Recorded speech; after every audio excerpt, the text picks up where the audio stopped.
हेडलाईन्सचे प्रायोजक आहे NBC bearings, लांब पळण्यासाठी। राज ठाकरे आणि आशिष शेलारांमध्ये 1 तास बैठक। केंद्रीय नेतृत्वाचा निरोप घेऊन शेलार भेटीला गेल्याची चर्चा। युतीबाबतही चर्चा झाल्याची माहिती। मला बोलायचं तेव्हा निवडणुकीवर बोलेन। एनडीए सोबत जाण्याबाबतच्या प्रश्नावर राज ठाकरेंचं उत्तर। तर योग्य वेळी योग्य गोष्टींचा खुलासा करू, शेलारांची प्रतिक्रिया।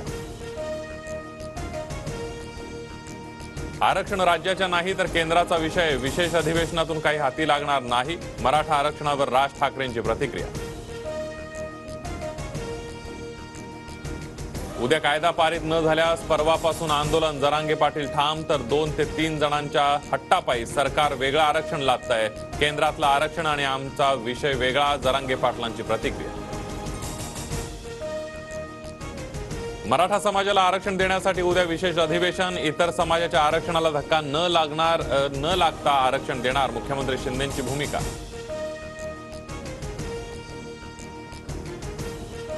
मुख्यमंत्री शिंदेंनी शब्द दिलाय त्याप्रमाणे उद्या विशेष अधिवेशन। मराठा आरक्षणावर उपमुख्यमंत्री अजित पवारांची प्रतिक्रिया।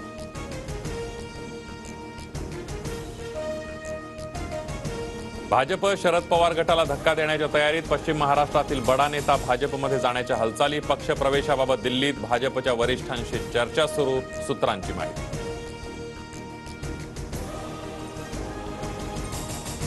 होऊ दे चर्चा, पण मी कुठेही जाणार नाही। शरद पवार गटातील बडा नेता भाजपमध्ये जाण्याच्या चर्चांवर जयंत पाटलांची प्रतिक्रिया।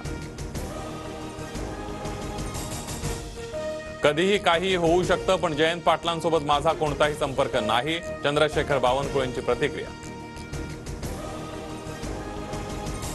भाजपची ताकद असतानाही सर्व विरोधी नेत्यांबाबत प्रवेशाची चर्चा।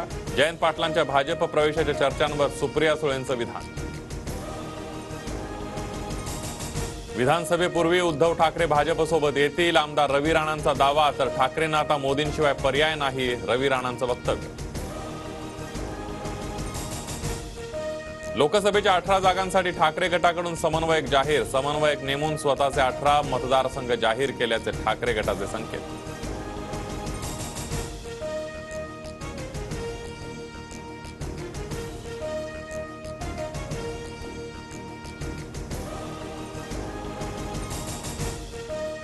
मे 2022ला शिंदे वर्षा बंगल्यावर येऊन रडले होते। आदित्य ठाकरेंकडून मुख्यमंत्री शिंदेंची नक्कल करत टीका। शिंदे जाऊ नयेत म्हणून कोण रडत होतं, मिलिंद नार्वेकरांना विचारा। सकाळच्या भोंग्यासोबत राहून आदू बाळाला थापा मारायला जमतंय, शीतल म्हात्रेंचं आदित्य ठाकरेंना प्रत्युत्तर। हेडलाईन्सचे प्रायोजक आहे एनबीसी बेरिंग्स, लांब पळण्यासाठी।